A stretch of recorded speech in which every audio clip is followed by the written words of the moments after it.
Hello guys and welcome to my channel Departure from the Usual. If you like real crime stories from around the world, then do subscribe my channel. So today's shout out goes to Janvi. If you guys also want a shout out, then like the video, comment down below and hit the subscribe button as well. Let's move on to today's video. So today I'm going to be talking about the murder of 17-year-old Kelly Ann Bates, widely thought to be the most gruesome murder in Britain's history. Kelly was born on May 18, 1978 in Hattersley, England, UK. Her family was always very close and described Kelly as confident, independent, mature for her age. So it wasn't a big surprise when at age 14 she told her parents she had a boyfriend named Dave. And that's where the trouble began.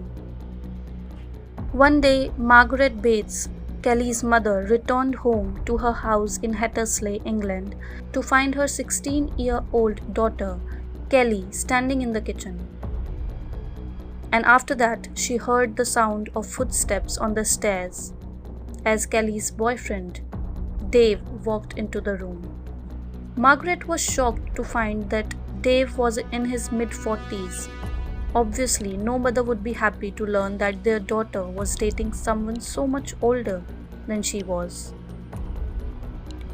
But in England, the legal system considered Kelly as an adult, so her parents could not force her to leave Dave. Kelly informed them that he was 32 years old. Her parents were shocked and disgusted. Kelly's mother, Margaret, asked around town if anyone knew about this 32-year-old Dave. No one has ever heard of him. They later found out that their daughter lied to them and that he was actually 49 years old and his real name was James Patterson Smith. That would mean that when James and Kelly started dating, he was 48 years old and she was just 14. Kelly often babysat for families in her area. While on one particular babysitting job, she met James Patterson Smith. James was 45 and got into a relationship with 14-year-old Kelly. She decided to keep many aspects of their relationship a secret, thinking her parents wouldn't understand. Kelly and James got along great. He was her first boyfriend, and it wasn't so long before she began to look for ways to spend more time with him. She started sneaking out at night, sometimes not returning home until the next morning. Sometimes not returning home for the 2 days at a time. In November 1995, Kelly moved in with the unemployed James. Though skeptical of the decision, her parents agreed on the condition that she keep in regular contact. But over the next few months, their once outgoing daughter grew withdrawn. And when she stopped by for a rare visit, her parents noticed bruises on her arms. Now let's know about the background of this person. James Smith was an unemployed divorcee living in Gorton, Manchester. Described by acquaintances as house-proud and well-groomed. He was also a known smoker. His marriage had ended after 10 years in 1980 due to his violence towards his wife. He had then commenced an affair between 1980 and 1982 with 20-year-old Tina Watson, whom he used as a punch bag, even subjecting her to severe beatings while she was pregnant with his child. Tina managed to escape from the relationship, during which James had also attempted to drown her while she was bathing. In 1982, James then began a statutory rape relationship with 15-year-old Wendy Motorshade, who was also a victim of his violence. In one attack, he held her head underwater in the kitchen sink in an attempt to drown her. In 1993, James began another statutory rape relationship with Kelly Bates, the victim of our story, while she was only 14. When Margaret noticed bruises on Kelly's arms, Kelly gave the typical excuse of having bumped into something.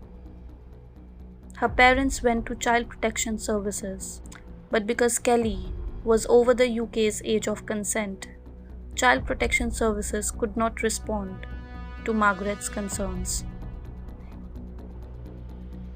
One day when Margaret came home from work, she noticed that the light in Kelly's room was on. She went to investigate.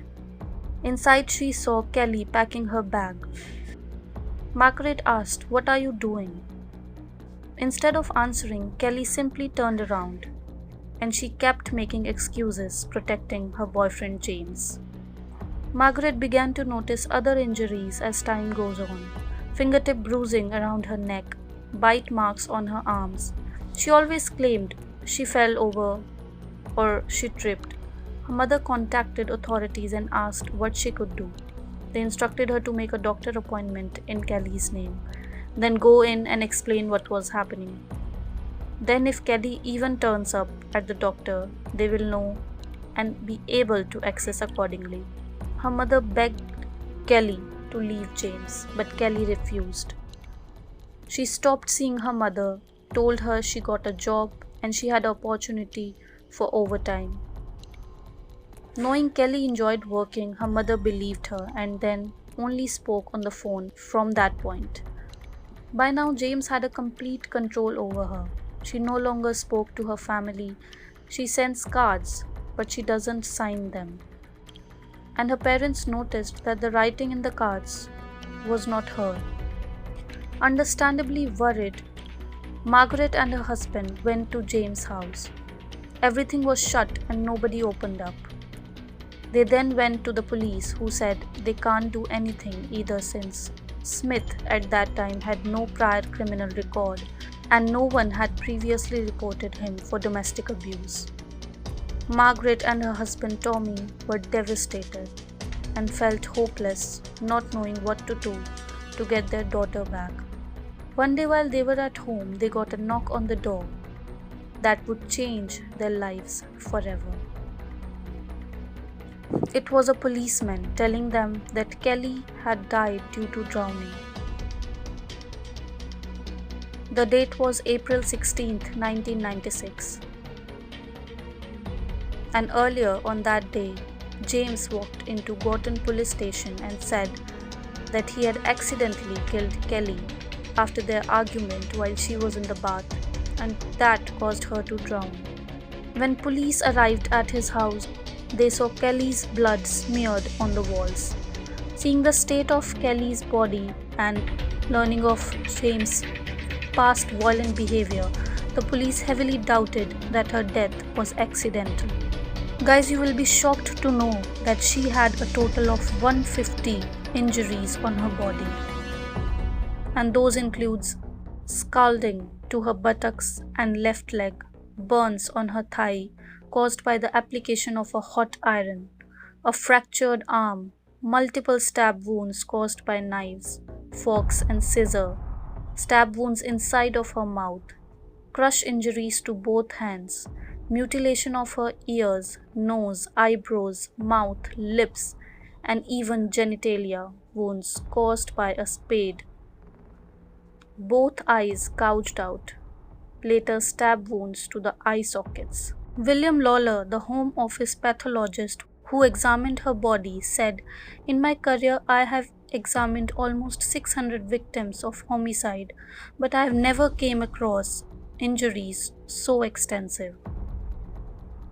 The pathologist also determined that her eyes had been removed not less than 5 days and not more than 3 weeks before her death. She had been starved, having lost around 20 kilos in weight, and had not received water for several days before her death. And despite these overwhelming evidences of his torture, James maintained Kelly's death happened on accident and that her injuries were self-inflicted. At the trial, James continued to declare his innocence. He claimed Kelly would put me through hell winding me up. He also said that Kelly would taunt him about his dead mother and often hurt herself to make it look worse. When he was asked to explain why he had blinded, stabbed, and battered Kelly, he said that she had dared him to do it. The jury only took 1 hour to find James Patterson Smith guilty of Kelly Ann Bates' murder. He was sentenced to life imprisonment, serving a minimum of 20 years. As for Margaret, she wishes, "I want him to die just like Kelly did. I know I shouldn't say this, but I wished I had killed him the first time I saw him. That way Kelly would still be alive." Guys, according to me, this is one of the most horrific murder case of all time. It was a senseless death. The police and the child protection services also failed, and to some extent, her parents also has a share of the blame, because they only started doing something when they saw their child come home with bruises and teeth marks. Margaret Bates died in the hospital in December 2020, just before the Christmas, at the age of 65. So what are your thoughts in this gruesome and horrific case? Don't you think then when Kelly's parents found out their 16-year-old daughter was dating a 49-year-old man, they should have done something at that point of time and not later? Tell me in the comments below. Also, if you want to know about the YouTube's first ever killer, then hit the video on the left. I'll meet you next time with another horrific crime story. Until then, signing off.